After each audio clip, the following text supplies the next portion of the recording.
We'll talk about magnetic field at the center of a circular current loop. मतलब ये आप देखिए, एक ये लूप है, मतलब सर्कल की फॉर्म में एक रिंग मान लीजिए, और ये पूरा ही मान के चलिए, पूरा रिंग एज्यूम कर लीजिए। ये सिर्फ उतनी स्पेस छोड़ी हुई है कि यहाँ से और यहाँ से करंट इन और आउट हो सके, बस। मतलब एक पूरी रिंग आप इसको एज्यूम करके चलिए। नाउ लेट्स अंडरस्टैंड, ये सेंटर इसका ओ मान लिया, ठीक है। एक सर्कल है, इसमें ये करंट लूप है, इसमें करंट फ्लो कर रहा है इस डायरेक्शन में, तो इसको हम क्लॉकवाइज कह सकते हैं। और आप देखेंगे यहाँ पे हम क्या करते हैं, एक पॉइंट सपोज ले लो, यहाँ पे इस सर्कल का रेडियस स्मॉल आर मान लिया, ठीक है। अब अगर हमें ये निकालना है इस पूरे सर्कल की वजह से इसके सेंटर पर मैग्नेटिक फील्ड कितना होने वाला है, तो हमें कम करेंगे, इसका छोटा सा एक टुकड़ा ले लेंगे। A small current element we will take over there, जिसकी लेंथ हम dl मान लेते हैं। अब dl करंट एलिमेंट की वजह से किसी भी पॉइंट पर जो कि r डिस्टेंस अवे है इस करंट एलिमेंट dl से, मैग्नेटिक फील्ड हमें कैसे मिलेगा, बायट-सैवर्ट लॉ की हेल्प से। So will work on to this. So according to Biot Savart law, centre पर जो मैग्नेटिक फील्ड अगर आप देख रहे हैं यहाँ पे, so you can see dB हो जाएगा mu naught upon 4 pi i d l sine theta upon r square, ये होगा, ठीक है। अच्छा, यहाँ पे देखिए थीटा क्या है, 90 डिग्री है डी एल और आर के बीच में, ये क्या हो जाएगा, mu naught I upon 4 pi are square into d l sine 90 degree, जिसकी वैल्यू हो जाएगी mu naught upon 4 pi i d l by r square. ये स्मॉल मैग्नेटिक फील्ड है, ठीक है। ये हमने क्या किया था, एक छोटा सा टुकड़ा लिया था। इस तरह के बहुत सारे टुकड़े, छोटे छोटे करंट एलिमेंट्स होंगे यहाँ पे। अगर सबकी वजह से हमें मैग्नेटिक फील्ड निकालना है, क्या करेंगे, इन सभी को इंटीग्रेट कर देंगे। मिनिमम वैल्यू इसकी होगी 0 से लेकर मैक्सिमम क्या होगा, इसका पूरा सर्कमफ्रेंस 2 पाई आर। अब आर की जगह पे मतलब आर रख देंगे एज इट इज, रेडियस है। सो हम इसको इंटीग्रेट कर सकते हैं to find the total magnetic field at center of this circular loop. B is equals to integration of dB 0 to 2 pi r, ठीक है। Now this becomes integration of mu naught I upon 4 pi r square dl, integration 0 से 2 pi r। अब dl का ये सारा तो constant है, बाहर आ जाएगा, तो हो जाएगा mu naught I upon 4 pi r square, and यहाँ पे आप इसको डाल देंगे इंटीग्रेशन ऑफ dl 0 से 2 pi r। अब dl का इंटीग्रेशन वही पूरी की पूरी लेंथ हो जाएगी, स्मॉल लेंथ का इंटीग्रेशन आप करेंगे तो हो जाएगा mu naught I upon 4 pi are square, और ये हो जाएगा 2 pi R. Upper limit minus lower limit करेंगे, वैल्यू वही आएगी dl का लेंथ, ठीक है। सो 4 पाई से ये 2 पाई, 2 बचेगा, स्क्वायर से r कट जाएगा, तो ये क्या हो जाएगा, आप देख रहे हैं यहाँ पे, ये 2 यहाँ बचेगा, यहाँ नहीं। सो म्यू नॉट आई अपॉन 2r। सो ये हो जाएगा magnetic field at the centre of a circular coil, ठीक है। और इसको फाइंड आउट करने के लिए हम राइट हैंड रूल यूज़ करेंगे, जो इसका पहले मैं आपको रूल समझा देता हूँ क्या चीज़ है, you can see that. So ये क्या होगा, direction of magnetic field due to the current loop. अगर डायरेक्शन निकालना क्या होगा, सपोज करो ये करंट लूप है, ठीक है, तो आप क्या करेंगे, you will use your curl, right hand thumb rule जो बात कर रहे हैं। सो अगेन, जिस डायरेक्शन में करंट फ्लो कर रहा है, ठीक है, आप उस डायरेक्शन में अब तक क्या करते आए थे, अपने थंब को रख रहे थे। अब हम क्या करेंगे, क्योंकि ये अब हमारा स्ट्रेट कंडक्टर नहीं है, एक सर्कल है, तो मान के चलिए ये एक रिंग है अपनी, ठीक है, इट्स अ सर्कल। सो आप क्या करेंगे, अब जिस डायरेक्शन में करंट फ्लो कर रहा है, थंब से तो हम उस डायरेक्शन में रोटेट नहीं कर सकते, हम क्या करेंगे, अपने राइट हैंड पाम को यूज़ करेंगे।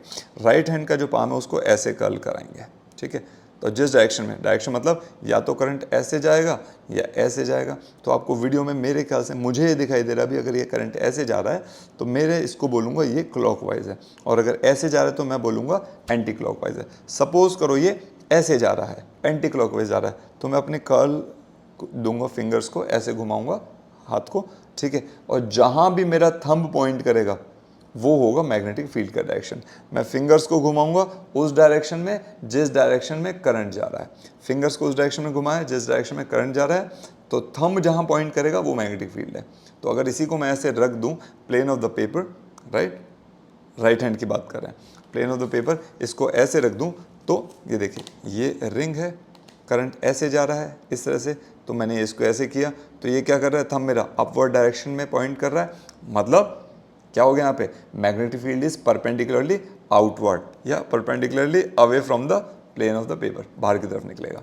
अब इन केस ये क्लॉकवाइज था, अब मैं कहूँ अगर ये एंटी क्लॉकवाइज हो इस तरह से, राइट, आपको अभी ये एंटी क्लॉकवाइज दिख रहा होगा जो मैं बात कर रहा हूँ, परपेंडिकुलर अपवर्ड।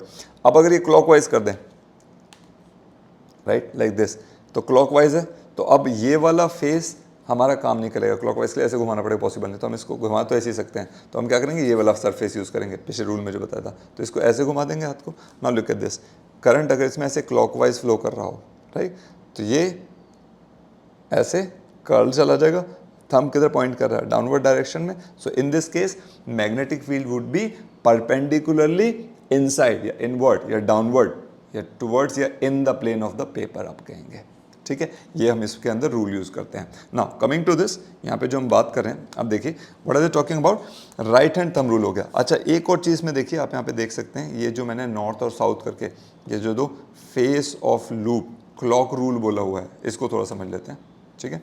अगेन ये देखिए, अगर इसमें करंट फ्लो कर रहा है क्लॉकवाइज, ठीक है, तो मैग्नेटिक फील्ड तो प्रोड्यूस हो रहा है, बट मतलब एक मैग्नेट की तरह बिहेव करेगा, ये लूप एक मैग्नेट की तरह बिहेव करता है। क्यों, मैंने आपको बताया, अगर इसमें एक करंट ऐसे फ्लो कर रहा है क्लॉकवाइज, यहाँ पे जो मैंने डायग्राम लिया है आपका, यहाँ पे हमारा क्लॉकवाइज है, इसमें तो इसमें क्या होगा, क्लॉकवाइज फ्लो कर रहा है। आप देखिए मैं अगर अपने स्क्रीन के जिस स्क्रीन पे मैं लिख रहा हूँ वो नीचे एज अ पेपर में यूज़ कर रहा हूँ, कॉपी यूज़ कर रहा हूँ उसको, ठीक है, तो वो इस तरह से रखा हुआ है और करंट स्क्रीन पे ऐसे फ्लो कर रहा है, तो ये हो गया क्लॉकवाइज।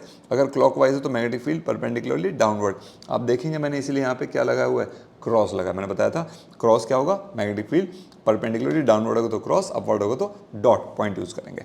तो मैग्नेटिक फील्ड परपेंडिकुलरली डाउनवर्ड यहाँ पे, लेकिन ये मुझे ऐसा क्लॉकवाइज दिख रहा है, लेकिन अगर मैं इसको ऐसे नीचे से देखूंगा तो पता है मुझे क्या दिखेगा, ये जो ऐसे क्लॉकवाइज जा रहा है ऐसे, तो मुझे अब दिख रहा है वो ऐसे एंटी क्लॉकवाइज जा रहा है। अगर नीचे से देखता हूँ, ऊपर से क्लॉकवाइज है, नीचे से एंटी क्लॉकवाइज है, तो ये तो दो अलग अलग डायरेक्शन हो गए। इसी को समझने के लिए मैं आपको बताता हूँ ये वाला फेस ऑफ लूप। अब इसको देखिए, एक आपके पास है, आप मुझे ऐसे देख रहे होंगे स्क्रीन पे, अगर मैं इसे पीछे से देखता हूँ इस तरह से, मुझे ये दिखाई देगा। अब ये अज्यूम कीजिए कि ये इस तरह से एंटी क्लॉकवाइज ना बना करके मैं आपके लिए क्लॉकवाइज है, सो आपको एक क्लॉकवाइज दिख रहा होगा, लेकिन मैं देखूं मुझे इस साइड से वो एंटी क्लॉकवाइज दिख रहा है, जो आपको क्लॉकवाइज दिख रहा है। यही सारा का सारा अंतर है इस चीज़ के अंदर, ठीक है। कैसे काम करता है देखिए, सो जब करंट इसके अंदर आपको जो क्लॉकवाइज दिखेगा, ठीक है, ये क्लॉकवाइज है, तो देखिए ये एज एस बन रहा है, ये क्लॉकवाइज मतलब यहाँ पे एक एस बन रहा है इस तरह से, ठीक है, तो साउथ पोल है आपके लिए मैग्नेटिक फील्ड, ठीक है।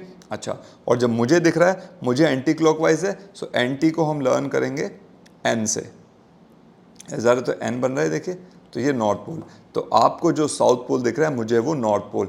सो मैग्नेटिक लूप एक मैग्नेट की तरह काम कर रहा है यहाँ पर, it's behaving like a magnet, ठीक है। सो इस तरह से हम इस चीज़ को यूज़ करते हैं। क्लॉक रूल हो गया और साथ में आपका हो गया थंब रूल, राइट।